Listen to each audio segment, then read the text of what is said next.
conmemoración de un nuevo aniversario del pronunciamiento del 7 de abril de 1840, gesta tucumana que, siguiendo el camino trazado con la Declaración de la Independencia del 9 de julio de 1816 y la Batalla de Tucumán del 24 de septiembre de 1812, constituye un hito importantísimo en la historia de nuestra provincia en su lucha por la libertad y la organización nacional.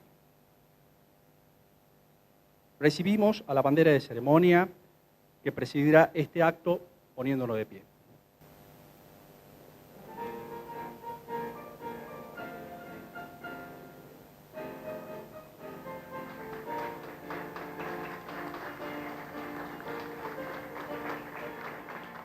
Marco Avellaneda fue, sin lugar a dudas, un intelectual del norte, catamarqueño por nacimiento y tucumano por adopción. Con su impulso y su genio, lideró importantes transformaciones desde su regreso de Buenos Aires, ya recibido de abogado, ocupando importantes cargos y posiciones en nuestra provincia, hasta llegando a ser presidente de la Sala de Representantes de Tucumán, la entonces legislatura, desde la cual tuvo un patriótico desempeño. Ahora sí, nos ponemos de pie nuevamente en presencia de nuestra insignia patria para entonar las estrofas del himno nacional argentino, interpretado por el maestro Oscar Buriek y entonada por el tenor Ramón Poliche.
Esta noche nos acompañan el señor presidente del Ente Cultural de Tucumán, arquitecto Humberto Salazar, la señora directora del Museo Histórico de la provincia, presidente doctor Nicolás Avellaneda, profesora Isabel Heredia, el Fortaucho, Virgen Generala, el director de Patrimonio Cultural, arqueólogo Osvaldo Díaz, la coordinadora del Museo del Ente Cultural, el coordinador, del Museo del Ente Cultural, Carlos Piñero, la señora Sara Peña de Bascari, ex directora del museo, y la arquitecta Mercedes Aguirre, entre otras personalidades de Tucumán y de la historia. El 7 de abril es la fecha del famoso pronunciamiento de la provincia de Tucumán contra la dictadura de Juan Manuel de Rosas.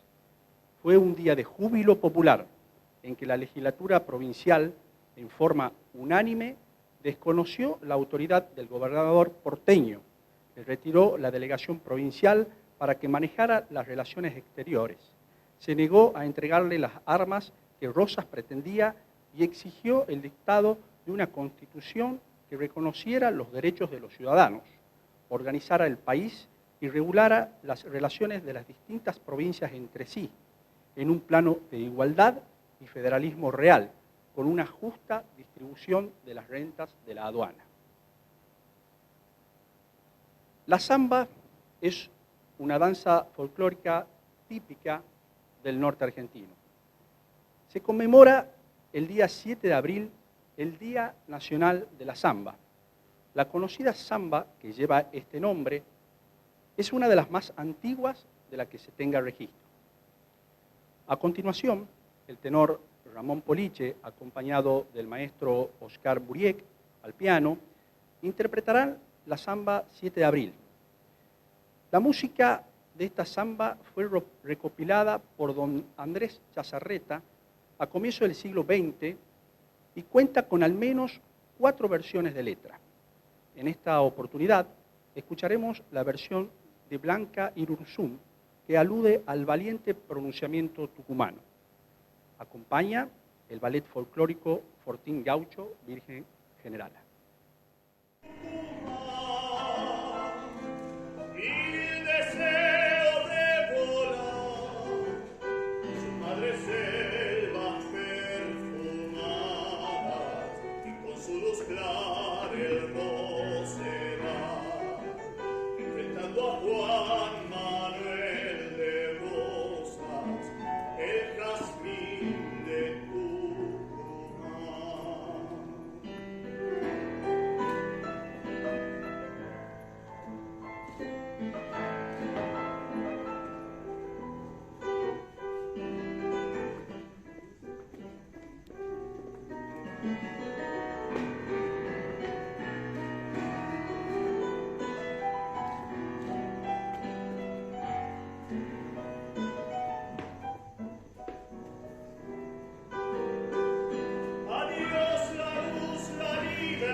Este evento está organizado por el Centro de Investigaciones Tucumán de la Fundación Federalismo y Libertad, por el Ente Cultural de Tucumán, el Museo Histórico de la provincia, presidente Dr. Nicolás Avellaneda, y cuenta además con el apoyo de Fortín Gaucho, Virgen Generala.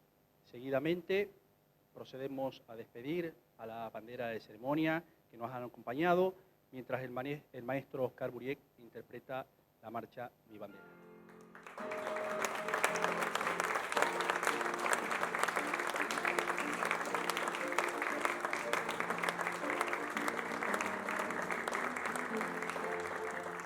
La finalidad del pronunciamiento del 7 de abril fue el dictado de una constitución que organizara al país y consagrara derechos y garantías para los ciudadanos, así como también reglara las relaciones entre las provincias en un plano de igualdad y federalismo. El alma de la Liga del Norte fue Marco Manuel Avellaneda, quien con apenas 28 años presidía la legislatura de la provincia de Tucumán y que poco tiempo después llegó a ser gobernador de la misma. La Liga del Norte terminó trágicamente luego de que las fuerzas enviadas por Rosas vencieran en la batalla de Famaillá y todos los vencidos fueran perseguidos y ejecutados sin contemplaciones. Símbolo de esta heroica gesta fue la cabeza de Marco Avellaneda. Aquí frente suyo tienen una obra de Juan Carlos Giramay, hecha en yeso, para que después, si quieren, apreciarla. La cabeza de Marco fue lo único que se conservó del cuerpo desmembrado del prócer luego de ser bárbaramente decapitado en Metán. La misma fue expuesta en la Plaza Independencia a la expectación pública durante varios días, hasta que fue rescatada por Fortunata García de García. El sueño de Marco Avellaneda y el espíritu del pronunciamiento del 7 de abril de 1840 se verían recién concretados con la sanción de la Constitución Nacional el 1 de mayo de 1853, inspirada profundamente en las ideas de Juan Bautista Alberdi, íntimo amigo de Marco, con quien compartía la misma pasión por la libertad y el amor por su patria. Ahora sí, invitamos a quienes conforman el panel previsto para esta noche a ocupar sus lugares en la mesa. Cecilia Guerra y Facundo Nani, de la Junta de Estudios Históricos de la provincia, y Juan Pablo Bustos Tames, director del Centro de Investigaciones Tucumán de la Fundación Federalismo y Libertad. Bueno, con gran alegría estar presente aquí,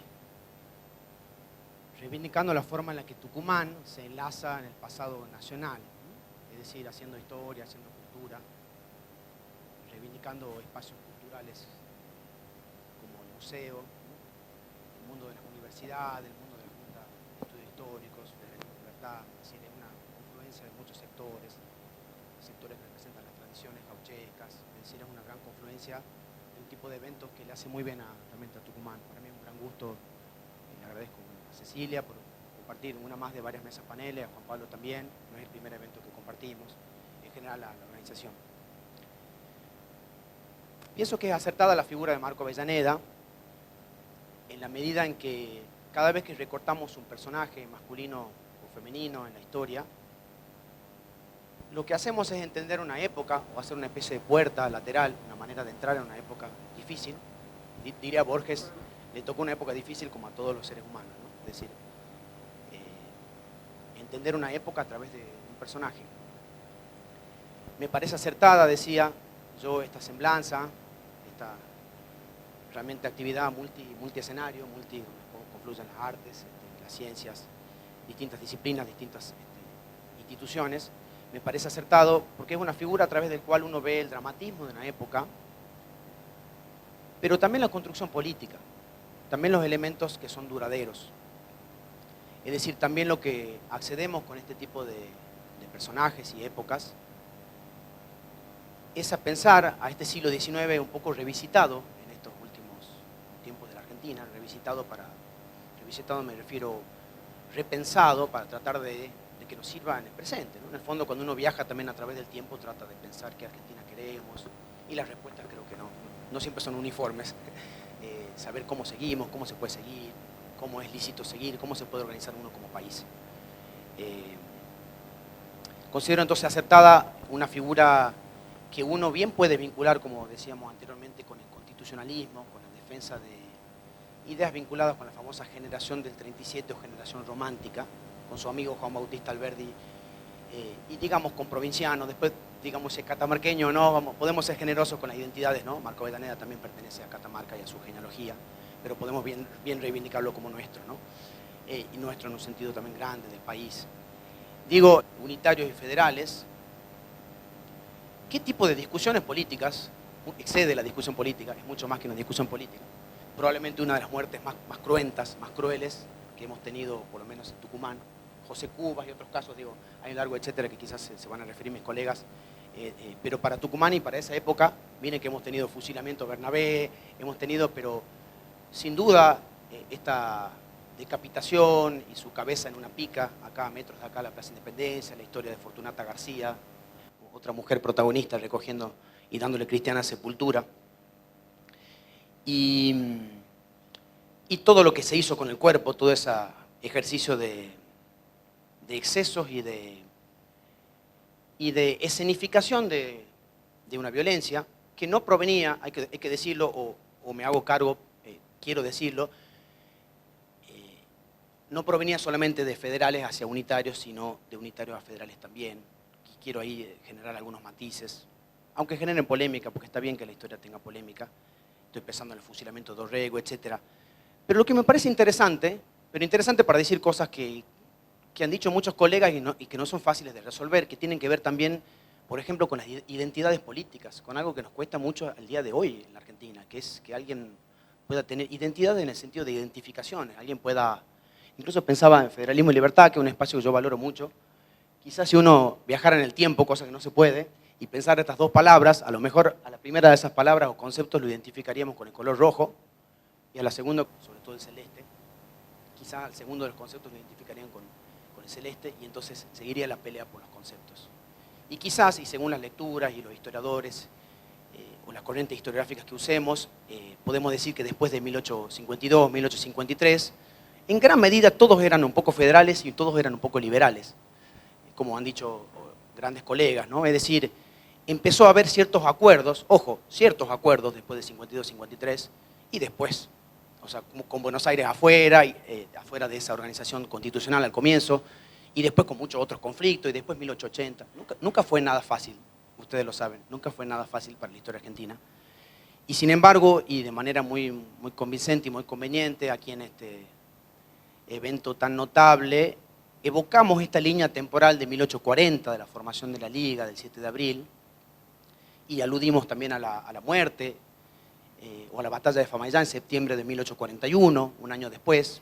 Es decir, estamos celebrando también algo que a nivel militar no le fue bien, digamos, estamos celebrando la derrota de una liga y quizás el triunfo de algo, sin embargo, ¿no?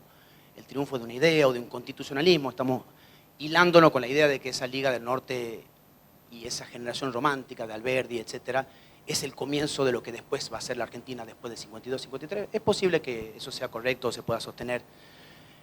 Ahora bien, creo yo, y ahí pongo algunos matices, yo sé que en un acto celebratorio quizá no queremos matices, ¿no? Pero me parece interesante pensar, como le pasaba a Alberdi también, que algo de esa impronta federal, tan polémica, porque a mí en realidad si me preguntan en algunos cafés o clases, probablemente Juan Manuel de Rosas no me guste mucho. Pero, y acá cuando pasaba veía el cuadro tan lindo de Celedonio Gutiérrez, figura importante para Tucumán, más bien de pelaje o de sensibilidad federal rosista, ¿no? Pensaba cuánto cuesta también, nos cuesta como sociedad reconocer a veces, y acá sí me pongo también alberdiano, las contribuciones que cada sector pudo hacer a su manera, ¿no? Unitarios y federales. Siempre, creo yo, repudiando esto, digamos, y señalo aquí esta obra artística, ¿no? Repudiando una violencia de la cual no se sale, porque de eso no salís, ¿no? De cortarle la cabeza a alguien no es el comienzo de un debate político, ciertamente. Pero pensaba, y pensaba en clave alberdiana, ¿no? Personaje muy, muy reivindicado, muy recuperado, lo cual está muy bien, muy cercano a Marco Avellaneda.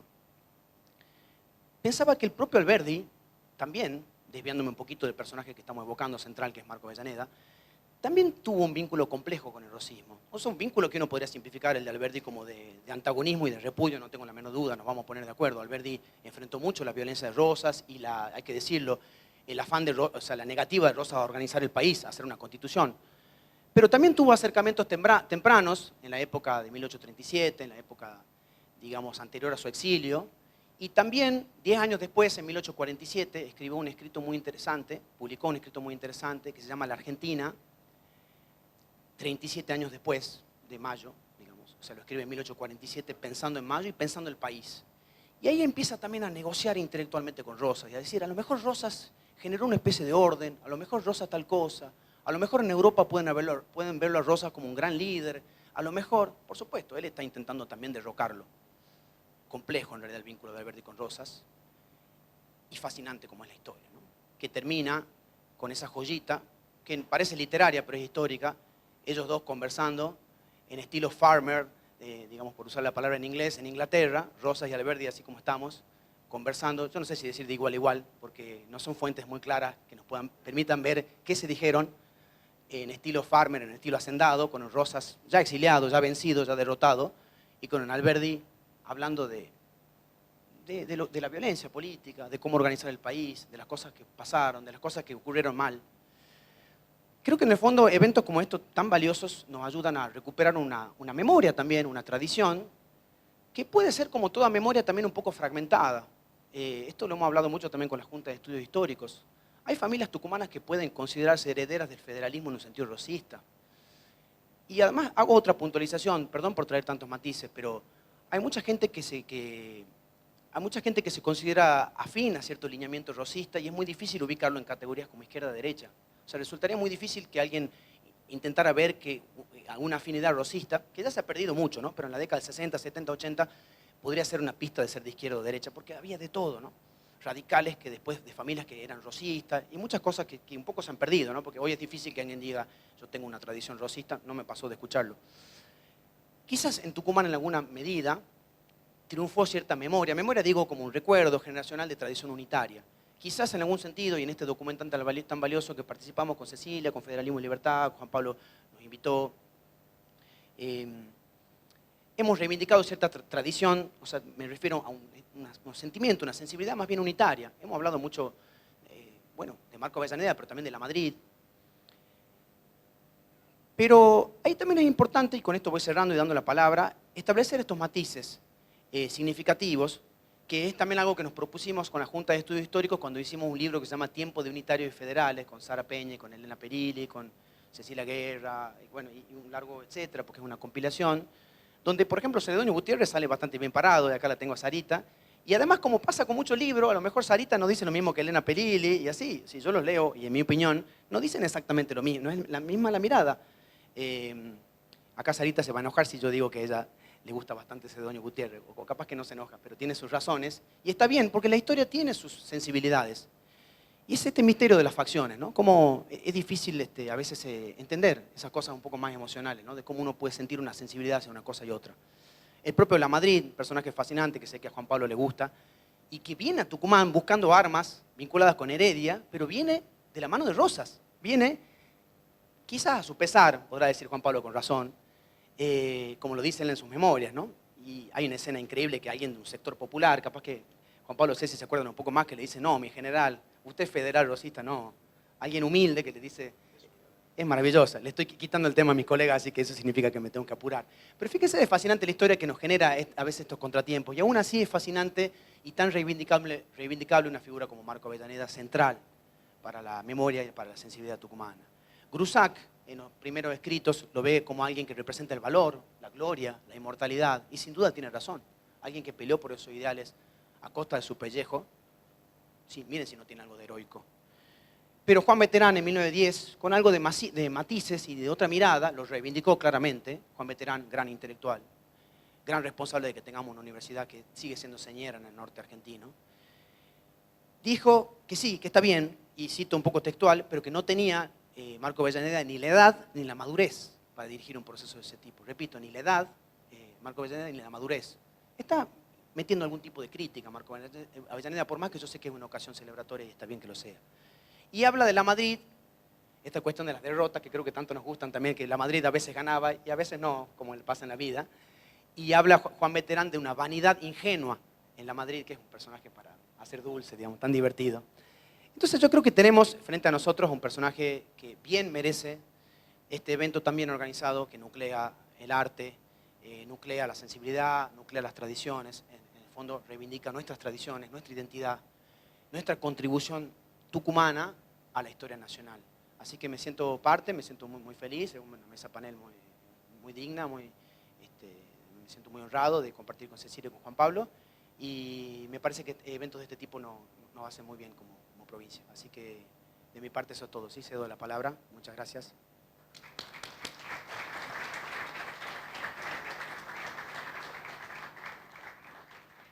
Bueno, muchas gracias por la invitación. Muchas gracias, José, por siempre tenernos en cuenta. La verdad que, bueno, me uno a las palabras de Facu, de lo lindo que es poder reunirse a charlar de historia, a conocer un poco más sobre nuestras raíces, sobre nuestra cultura, en esta que es la Casa de los Avellaneda, el Museo Histórico de la provincia, que es tan importante y que está tan lindo. Isabel, felicitaciones. Está hermoso el museo. Felicitaciones, Sara, que ella siempre está presente, directora de todos nuestros museos acá en Tucumán y una figura muy importante. Yo voy a rescatar algunas cuestiones de Marco Avellaneda como intelectual, destino o un giro poético, si se quiere, la forma en la que termina su vida, ¿no? Marco Avellaneda, junto, como decía Facu, con la generación, digamos, que es denominada la generación del 37, es un cambio muy importante que se da en la intelectualidad de esta construcción del espacio, ¿no? de lo que hoy conocemos como Argentina. Yo trabajo en mis investigaciones personales, historia de sacerdotes, ¿no? Y esa cultura jurídica que está tan imbuida por la religión católica y cómo esa cultura jurídica se va transformando en una cultura estatal a partir, digamos, de ese proceso de revolución y de independencia y de la construcción de los espacios donde se van empezando a delimitar las esferas de la política, las esferas de lo jurídico, de lo económico, lo cultural, etcétera, ¿sí? Y un poco todo el proceso de construcción de la revolución y de la independencia está representado en su mayoría por personas eclesiásticas, tanto del clero secular, que serían los sacerdotes de parroquia, como del clero regular, estas órdenes religiosas, como los franciscanos, como los dominicos, los agustinos, ¿sí? Y empezamos a ver que a partir de los años 30, que coincide, ¿no?, con estos jóvenes que empiezan a formarse, hay un giro, digamos, en la representación de las asambleas, de las legislaturas, empiezan a, digamos, olvidarse de las viejas representaciones en los cabildos y empezamos a darle paso a este nuevo orden, ¿no?, que empieza a generarse como lo estatal.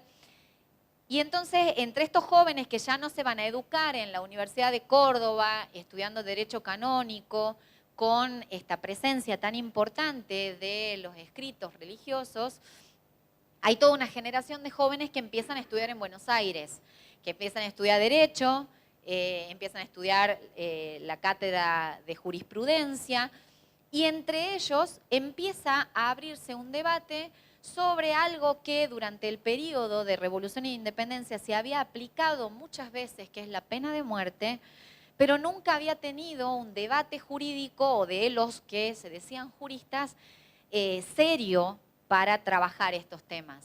Siempre se hacía hincapié o se volvía a las lecturas de qué es lo que decían las leyes de las 7 partidas, qué es lo que decían el Consejo de Indias, qué es lo que también escribió Santo Tomás, San Agustín y muchos de los otros representantes, digamos, intelectuales europeos que llegaban al territorio rioplatense.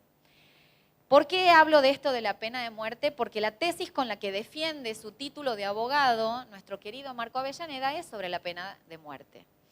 La tesis de Marco Avellaneda, que también la de Alsina es sobre la pena de muerte, me voy a poner los anteojos para poder leer mejor, tiene algunos pasajes en donde es muy interesante escuchar la voz de Marco analizando el contexto político en el cual se encuentra este Río de la Plata, que está haciendo su construcción de Estado nacional, que, como decía Facundo, todavía no tiene una constitución, donde hay acuerdos que todavía no están dados.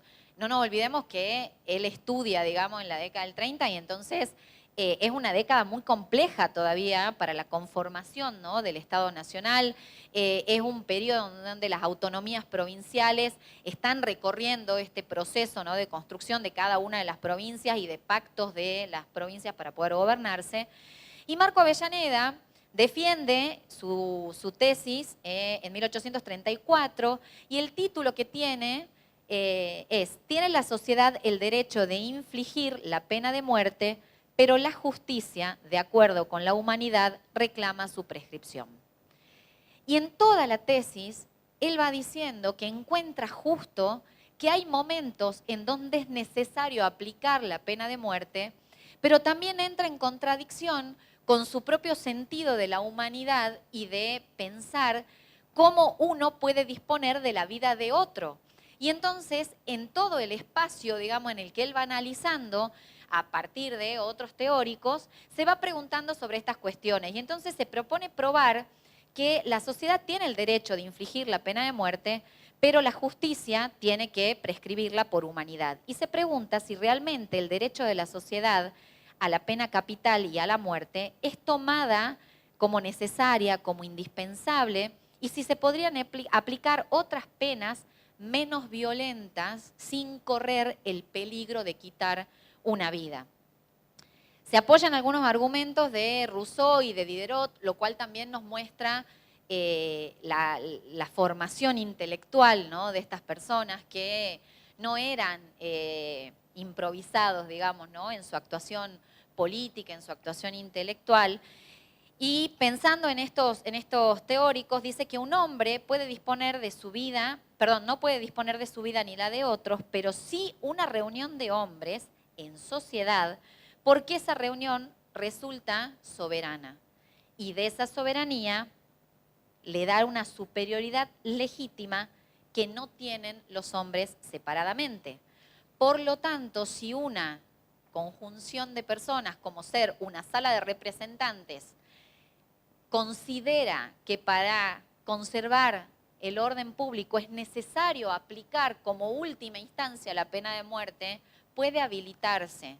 Y es lo que pasó, por ejemplo, con Bernabé Araoz. La sala de representantes lo debate y es una comisión de 3 sacerdotes, entre ellos su tío, Pedro Miguel Araoz, firman la sentencia diciendo que es lícito aplicar una pena de muerte. No dicen específicamente a Bernabé Araoz, pero un mes después lo fusilan a Bernabé Araoz en la iglesia de Trancas.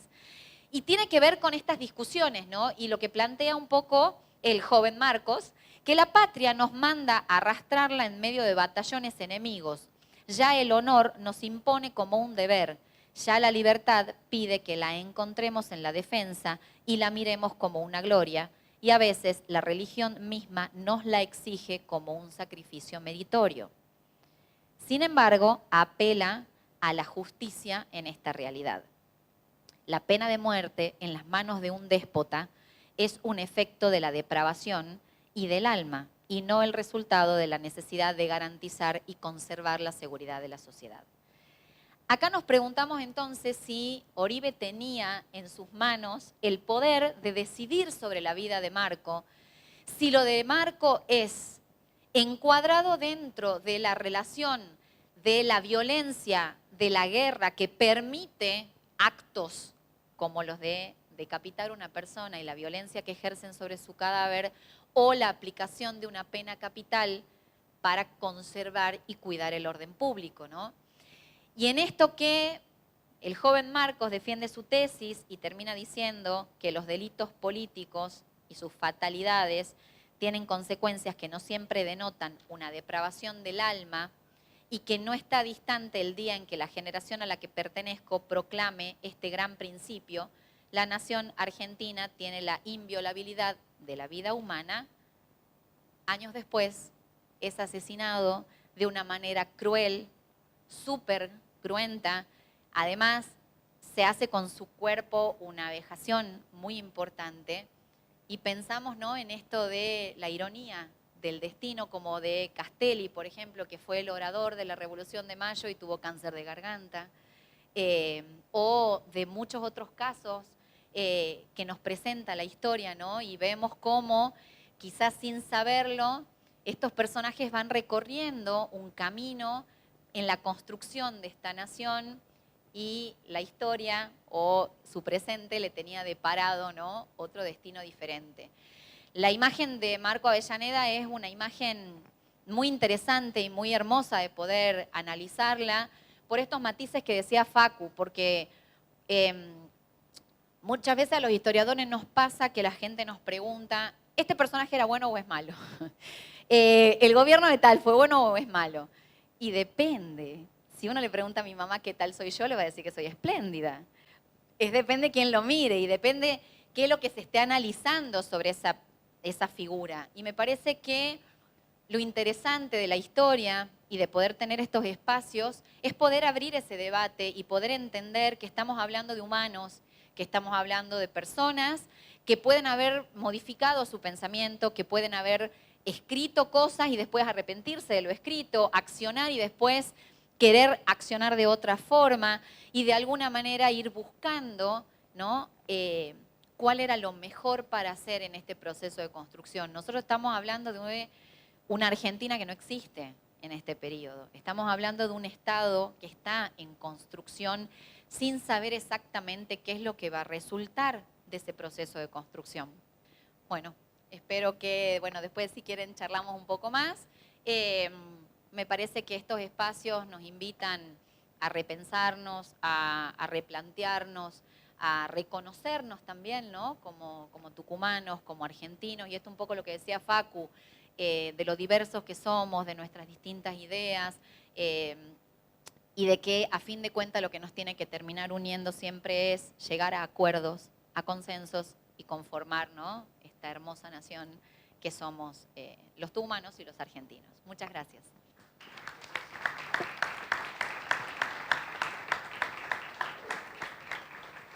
Quería agradecer especialmente a las autoridades del ente cultural por habernos permitido realizar este evento, este acto, en la casa donde vivió Marco Avellaneda, donde vivió Nicolás Avellaneda, el presidente tucumano, que fue uno de los mejores presidentes que tuvo la República, con de todo una serie de simbolismos que quisimos darle a este evento. Para empezar, el maestro de ceremonias, Horacio, es descendiente directo de Marco Avellaneda, así que le quería agradecer a Horacio por estar acá. Además, Horacio es profesor de danzas folclóricas y él nos ha dado todo el material para poder interpretarle esta versión de la Samba 7 de abril, que vamos a hablar un poquitito ahora sobre ese tema. También quiero agradecerles muchísimo a mis dos panelistas que están acá, a Ceci y a Facu, con cuales hemos hecho muchas cosas en el pasado y quiero que podamos seguir trabajando en el futuro, porque la verdad que tenemos una forma de discutir la historia, de presentarla y de repensarla, como bien lo han podido decir acá. A la directora del museo, Isabel, también gracias por tu colaboración permanente y a todo el personal del museo, para los cuales les voy a pedir un aplauso, porque la verdad que han puesto todo esto a disposición para que estemos acá.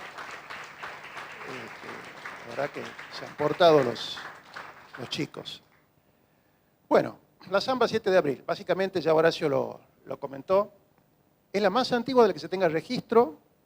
Andrés Avelino Chazarreta, santiagueño, a principios del siglo XX recopiló estos acordes que eran populares, dice la leyenda, entre Santiago y Tucumán. Por lo tanto, pudo haber sido tucumana, sí.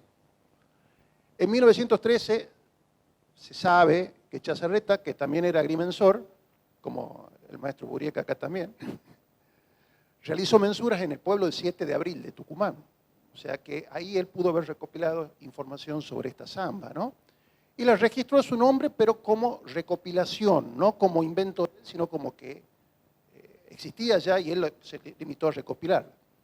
Algunos autores citan a tucumanos como autores, por ejemplo, el violinista Ñato Carrillo o el arpista Agenor Reynoso, por ejemplo. Los hermanos Ábalos dijeron, jamás se iba a conocer en realidad quién fue realmente el autor de la Samba 7 de abril.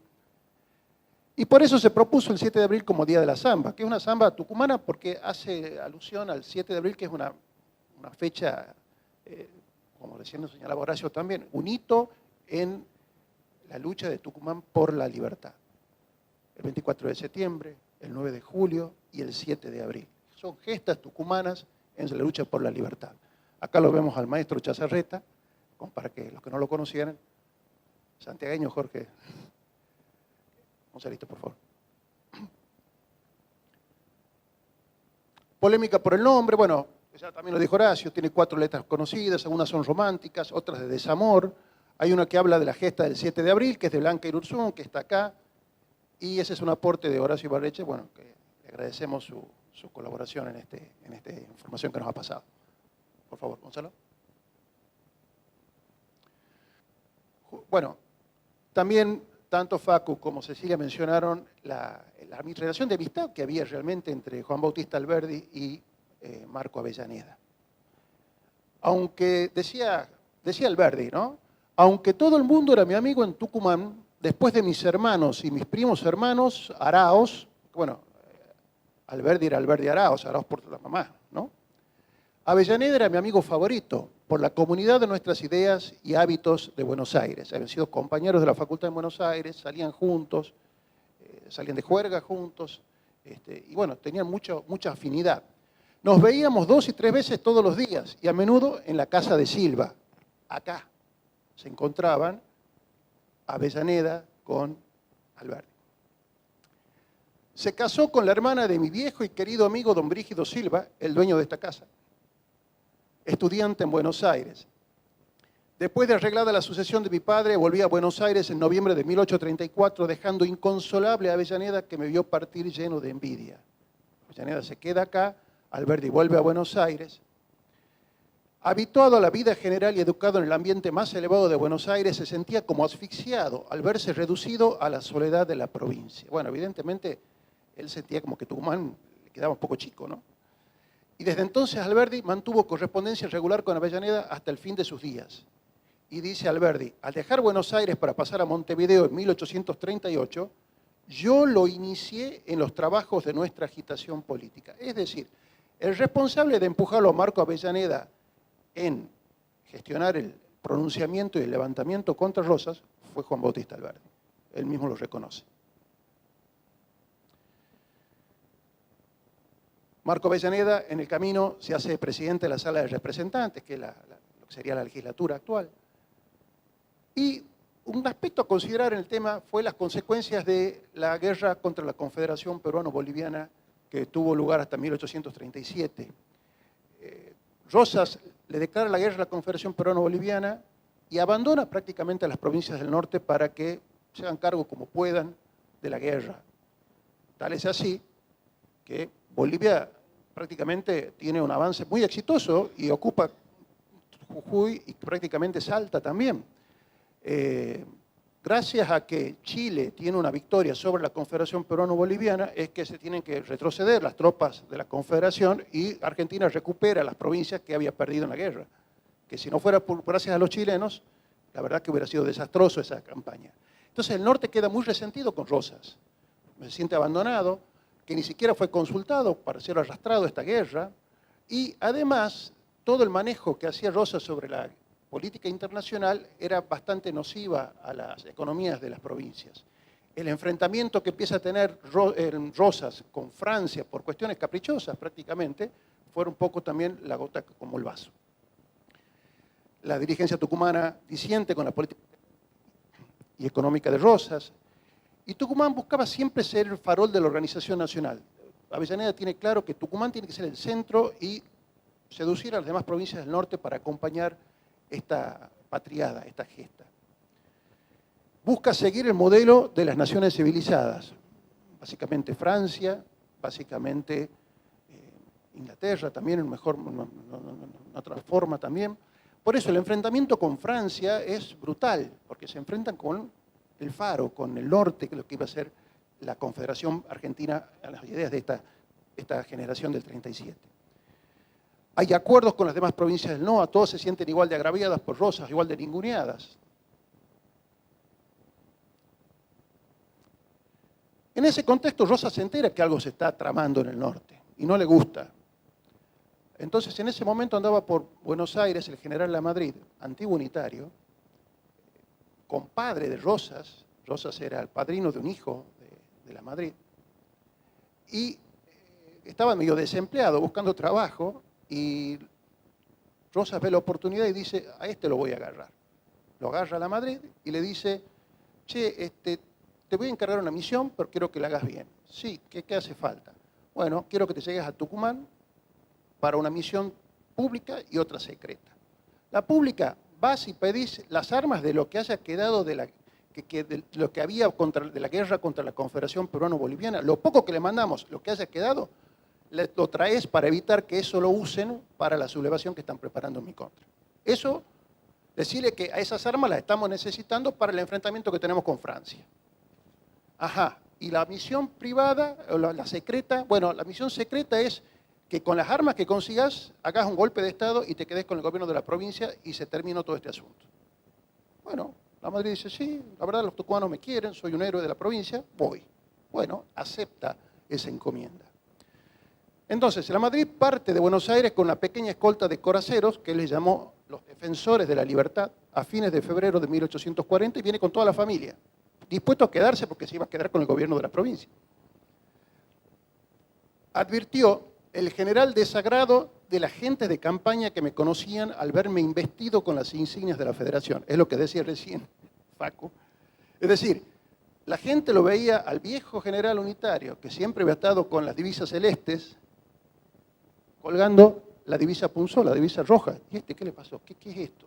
Es como que un radical se haga peronista de la noche a la mañana, una cosa así, cosa que no se entendía. Entonces la gente le decía, pero general, usted estaba en otra cosa, ¿qué es esto? Bueno, llegó a Tucumán a fines de marzo.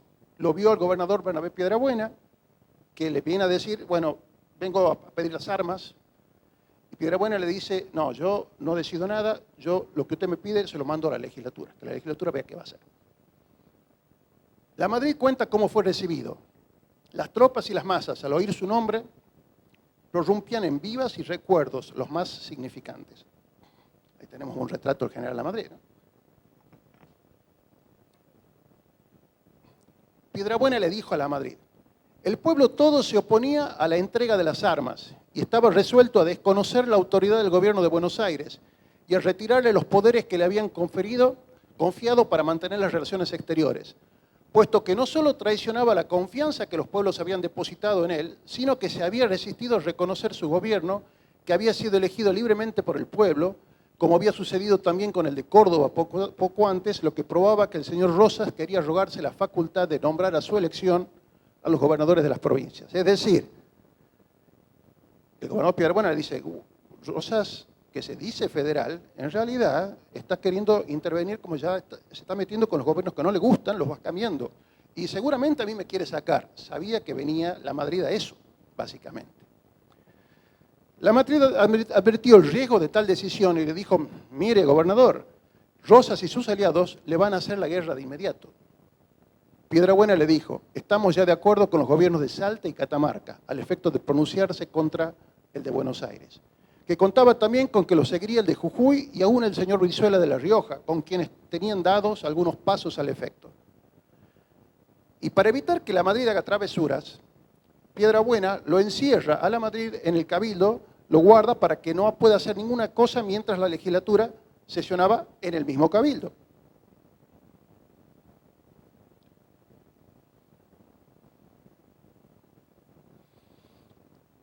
Ahí fue el famoso pronunciamiento del 7 de abril. Mientras lo tenían encerrado a la Madrid para que no haga ninguna tropelía, la legislatura sesiona y empujada por este manotón que quería hacer Rosas, emite el famoso pronunciamiento, que lo tenemos acá, el original está en el archivo histórico de la provincia, ¿no? Por supuesto, la libertad o la tumba, el hermoso escudo histórico que tenía la provincia de Tucumán en aquel entonces, y el texto del pronunciamiento, donde la sala rechazó entregar las armas. Desconoció el carácter de gobernador de Buenos Aires que tenía Rosas.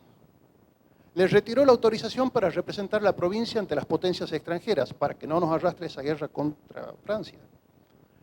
Renegaba de la suma de los poderes constitucionales que gozaba, puesto que así se aleja más y más la deseada época en que se escriba y se sancione la Constitución del pueblo argentino.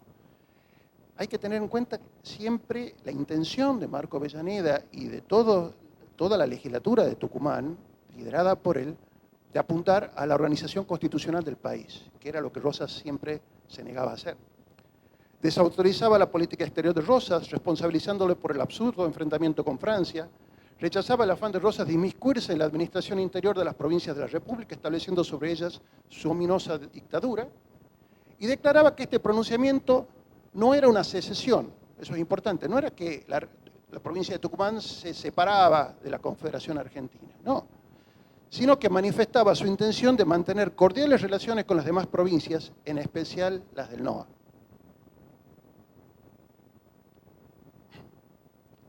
Mientras tanto, la Madrid estaba detenido e incomunicado en el Cabildo, seguía guardado, y recuerda, el pueblo todo expresó su aprobación con muestras visibles de entusiasmo, y todos los ciudadanos y soldados se pusieron en el acto una cinta celeste en el pecho, en los ojales de la casaca, anunciando su entusiasmo con mueras al tirano y vivas a la libertad. Yo había encargado a una persona de mi confianza que en el acto de tomar la sala su resolución, corriera a avisarme fuera cual fuera antes de que se publicara. Así fue que, en el acto en que supe la resolución de mi pueblo, arranqué el distintivo de rosas y pidiendo al gobernador una pieza de cinta celeste, coloqué un retazo en el ojal de mi casaca y mandé el resto al comandante de mi escolta ordenándole que quitase la cinta punzó con el retrato de rosas y colocasen la celeste en su lugar. Así se hizo. Y así como el general Lamadrid, después de esta pequeña incursión rosista, vuelve al camino de la libertad, se coloca la divisa celeste y así se mantendrá fiel hasta en Caseros, que dio la carga definitiva que decidió la batalla de Caseros.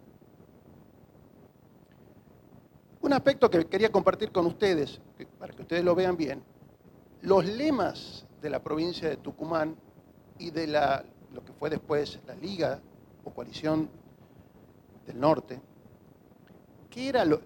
¿cuáles eran los ideales que los impulsaban? Bueno, fíjense ustedes, este es un documento que está acá, en el Museo Histórico de la provincia. Fíjense, libertad, constitución o muerte. Está clarísimo, constitución o muerte. Acá. Libertad, constitución o muerte. Esto es un texto escrito a mano, que también dice lo mismo, eso está en el Archivo Histórico de la provincia. Y el texto acá del pronunciamiento, la libertad o la tumba. Es decir, siempre los lemas eran libertad, constitución o muerte. Esos eran los contra los lemas de Rosas, que eran mueran los salvajes, inmundos, asquerosos y demás unitarios y todos los demás. Acá era la libertad, la constitución, la tumba. En algunos casos también se ponía la unidad. Bien. Bueno. ¿Y qué decía el pronunciamiento? Bueno, ¿qué opinan si mejor lo escuchamos a Marco que nos diga qué decía el pronunciamiento? ¿Les parece? Integrantes de la Honorable Sala de Representantes de la provincia. Considerando, y les leo, que la existencia en el primer pueblo de la República de un gobierno investido con toda la suma de los poderes constitucionales es un escándalo en los ojos de América y del mundo, en que ninguno de los demás pueblos de la República puede consentir sin mengua de su honor y de sus intereses, puesto que así se aleja más y más de la deseada época en que la República obtenga su constitución. Que el bloqueo que hoy sufre todo el litoral del Río de la Plata no es más que una inmensa consecuencia de los atentados que manchan la vida pública del tirano de Buenos Aires, que abusando de la facultad que le había conferido para conservar y mantener las relaciones de buena armonía existentes con las potencias extranjeras, se ha servido de ellas para arrogarse la facultad de establecer sus propias leyes, que desconoce y pretende disputar a los pueblos de la República el derecho sagrado e imprescriptible que le asiste para darse leyes conforme a ellas.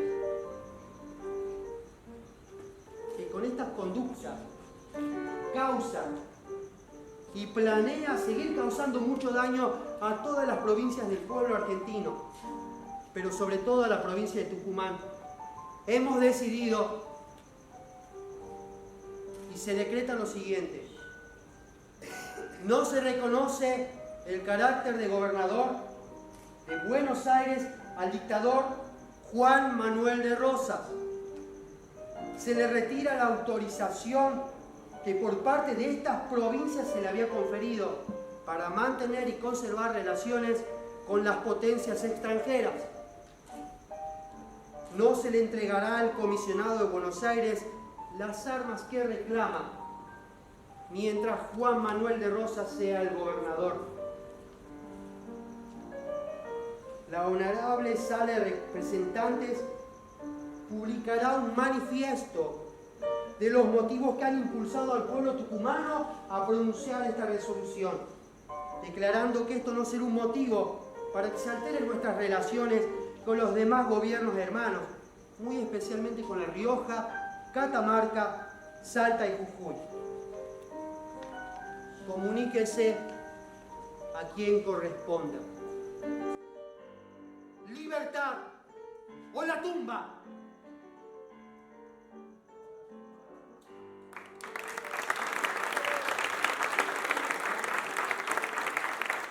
Queremos agradecer, en nombre de la Fundación Federalismo y Libertad, al Ente Cultural de la provincia de Tucumán, al Museo Histórico Provincial, presidente doctor Nicolás Avellaneda, al Fortín Gaucho, Virgen Generala, a la Academia General Belgrano, al arquitecto Humberto Salazar, a la profesora Isabel Heredia, al escribano Ramón Poliche, al maestro Oscar Uriek.